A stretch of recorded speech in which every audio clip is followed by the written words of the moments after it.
Unit 4, Lecture 18, Microprocessor Based Control System. After completion of this session, student will be able to reproduce the block diagram of microprocessor based control system. Topics to be covered: block diagram of microprocessor based control system. મિત્રો અહીં આપણે એક simple block diagram જોઈશું. કોઈ પણ control system, કોઈ પણ microprocessor કે કોઈ પણ માઇક્રો કંટ્રોલર બેઝડ હોય તો એ કઈ રીતે કાર્ય કરે છે એ આ બ્લોક ડાયાગ્રામ પરથી તમે સમજી અને સમજાવી શકો છો. સ્ટાર્ટ કરીએ. તો એક કંટ્રોલ સિસ્ટમ છે જેમાં કોઈ પેરામીટર કંટ્રોલ થાય છે. તો સૌથી પહેલાં કંટ્રોલ સિસ્ટમની શરૂઆત થાય છે સેન્સરથી. જે પેરામીટર સેન્સ કરવું છે એ એનાલોગ સિગ્નલ એ પેરામીટર સેન્સ કરવામાં આવે છે.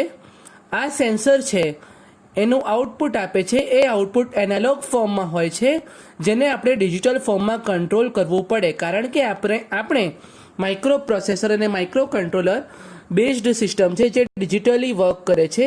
એથી આપણે જે પેરામીટર સેન્સ કર્યું અને પેરામીટર સેન્સ કર્યા બાદ આપણે અહીં એ એનાલોગ સિગ્નલને ઇનપુટ પેરામીટરને એનાલોગ ટુ ડિજિટલ ફોર્મમાં કન્વર્ટ કર્યું.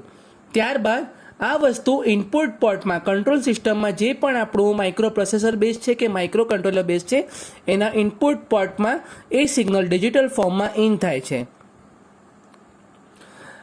અને બહાર જતી વખતે એ આઉટપુટ પોર્ટમાંથી એ સિગ્નલ પ્રોસેસ થઈને જે તે ક્વોન્ટિટી પ્રમાણે બહાર જાય છે. જે ડિજિટલ ફોર્મમાં હોય તો digital to analog converter through એને એનાલોગ ફોર્મમાં ફરી કન્વર્ટ કરવું પડે. અને ફાઇનલ કંટ્રોલ એલિમેન્ટ હોય કંટ્રોલ સિસ્ટમનો એને એક્ચ્યુએટર કહેવાય. આ એક્ચ્યુએટરમાં એનાલોગ સિગ્નલ જે આવે છે એને એક્ચ્યુએટિંગ સિગ્નલ મળે છે અને finally you are getting the output. તો અહીંયાથી તમને આઉટપુટ મળે. તો અંદર શું થાય છે એ સમજીએ. દરમિયાન ઇન્ટરનલ સ્ટ્રક્ચરમાં માઇક્રો પ્રોસેસર અથવા માઇક્રો કંટ્રોલર હોય અને જે ઇનપુટ પોર્ટ અને આઉટપુટ પોર્ટ સાથે જોડાયેલું હોય.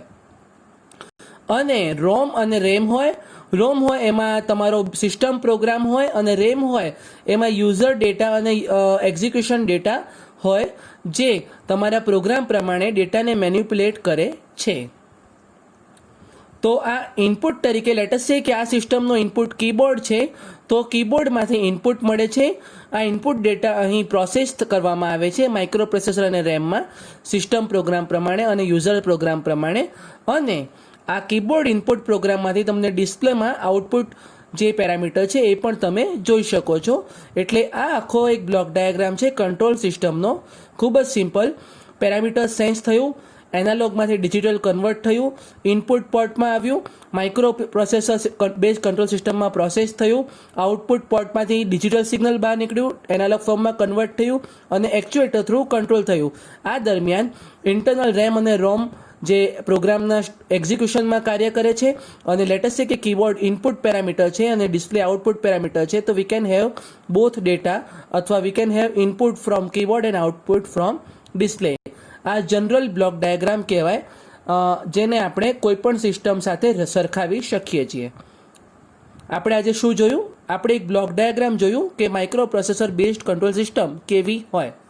આશા છે તમને ખબર પડી.